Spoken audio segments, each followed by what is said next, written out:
unos argumentos de estos troles que dicen, ¿no?, que si regresamos a la Constitución del 79, vamos a regresar al terrorismo, vamos a regresar a la hiperinflación. Esta gente está descerebrada, pues, ¿no?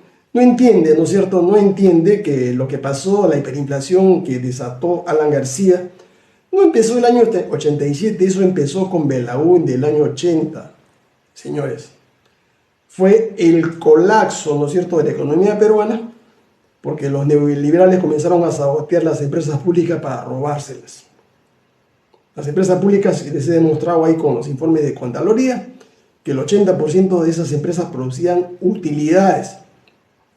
Más allá de los problemas de gestión, ¿no?, porque muchas de ellas necesitaban de ingeniería, colocar gerentes, directorios técnicos.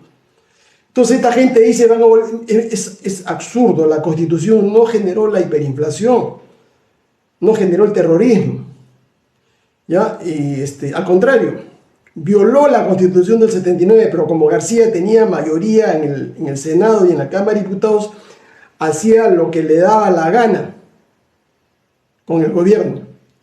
Y en el BCR no podía oponerse a esas políticas de imprimir billetes, ¿no es cierto? Porque si los del BCR se oponían, sencillamente, como ellos tenían mayoría en el Congreso, los removían y los cambiaban. Todo estaba amarrado para destruir el país, ¿ya? Entonces eso está claro. Y después dicen otros troles neoliberales fujimoristas, dice que la Constitución del año, la pseudo Constitución, ese documento apócrifo, delincuencial, ¿no?, la Carta de Montesinos y Fujimori, dicen que con ese documento, la Constitución del 93, permitió, digamos, acabar con el terrorismo, ¿ya? Y le dio estabilidad económica, se pudo acabar con la inflación. Eso es una mentira, señores. El año 93, el 31 de octubre, cuando se terminó de elaborar ese documento fraudulento que vino de Estados Unidos, de los servicios norteamericanos de la CIA, el terrorismo ya estaba terminado. Acuérdense bien, Ayohel Guzmán fue detenido el 11 o el 13 de septiembre de 1992, ¿no? Y estaba escondido acá en Lima, luego de haber sido derrotado militarmente en Ayacucho, en la sierra. Debió ser detenido el año 90, cuando se descubrió, ¿no es cierto?, la guarida que tenía acá en la zona de Monterrico, junto al Pentágono. Ahí tenía un domicilio, ¿no?, una guarida, Ayohel Guzmán con sus secuaces. Alan García permitió que se fugara, como permitió la fuga de Polay. O sea, eso que no nos llama la atención. Entonces, los terroristas ya estaban liquidados. Entonces, no tenían necesidad de tener una constitución, porque tenían la ley antiterrorista que venía del año 80. Porque el terrorismo, ¿no es cierto?, empieza el 80, el 18 de mayo de 1980, con la primera acto terrorista en el poblado de Chukchi, en Ayacucho. En 90 estaba casi derrotado, todos sus cuadros políticos militares estaban en el frontón, en Canto Grande, y acuérdense ustedes, y muchos de ellos fueron liquidados por García en el frontón. Los liquidaron, o sea, solamente había un pequeño grupo. Entonces no tenía ningún pretexto, ¿no es cierto?, para cambiarse la Constitución del 79. La verdad, ustedes, señores, evidencia empírica. ¿Por qué intentaron reemplazar? Porque la Constitución del 79 no ha sido derogada, es la única que está vigente, latente acá en el Perú. Sencillamente porque ellos querían saquearse el país. El problema no era el terrorismo que estaba liquidado, el problema no era Ayohel Guzmán, el problema era robarse el país. Y no se podían robar el país si es que estaba vigente, o si estaba en vigencia efectiva esa Constitución del 79. Entonces tuvieron que inventar otra carta, ¿no?, de la del 93, y con eso se roban el país, con los contratos ley y todo lo que ustedes han visto en estos últimos 30 años. Entonces esa es la verdad, hermano, no tengo por qué mentirte, ¿ya? No tengo por qué mentirte, te estoy diciendo la verdad, sino que aquí hay mucha gente que es imbécil y que quiere pues, torcer la historia. Y es falso, absolutamente, escúcheme, es falso que esa constitución delincuencial de Fujimori y Montesinos haya sacado al país del atraso que nos dejó Alan García. No, no, no, eso pasó en Argentina con Menem, pasó en Brasil con Collor de Mello, pasó en México, pasó en Venezuela con este aprista Carlos Pérez, ¿no? Fue un plan orquestado a través de los norteamericanos y todas las grandes corporaciones para robarle las empresas a estos estados, a estos gobiernos.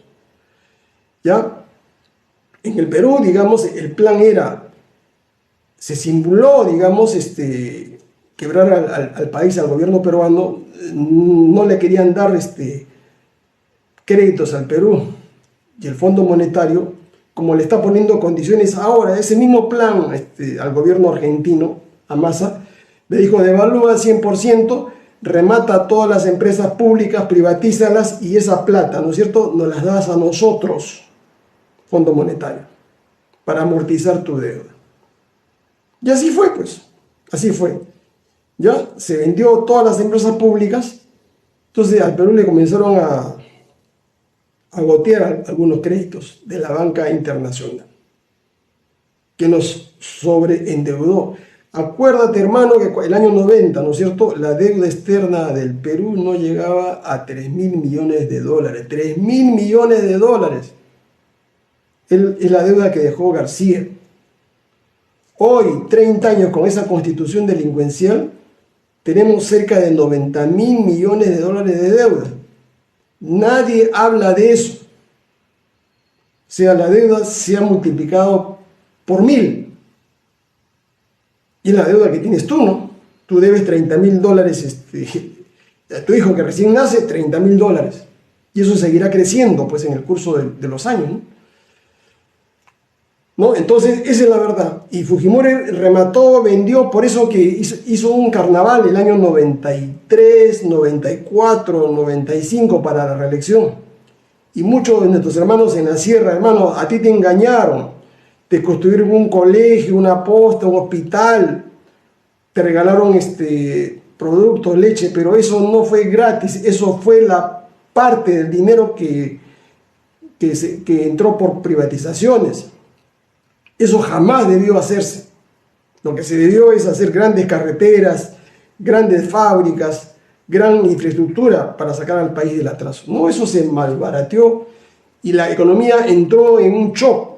El único año que crecimos, y eso está probado, vean ustedes las cifras del Banco Central de Reserva, el único año que crecimos fue el año 93-94 para la reelección. El país creció 9%, un 10% del PBI. Y después el PBI cayó 95, 96, 97, 98, 99, 2, menos 1, 1,5, 2. Y cuando se fue Fujimori, nos dejó una deuda externa de cerca de 35.000, cerca de 40.000 millones de dólares. Ya nos dejó reservas por los suelos, porque toda la reserva se las dilapidó. Y luego de eso, digamos, el PBI lo dejó en un promedio de 2.5%. O sea, es mentira, ¿no es cierto?, de que ese gobierno fue un gobierno exitoso. Lo que pasa es que agregan, digamos, a ese periodo, 10 años, el periodo de Toledo, García y Humala, donde hubo un superboom de los minerales, porque los chinos demandaban cobre, hierro, oro. Entonces, en esa época empezó a crecer el PBI, eso sí es cierto, pero no en la época de Fujimori. Y eso hablaremos en otro día, ¿no es cierto?, sobre crecimiento económico, su diferencia con el desarrollo económico y qué es lo que queremos acá en el Perú.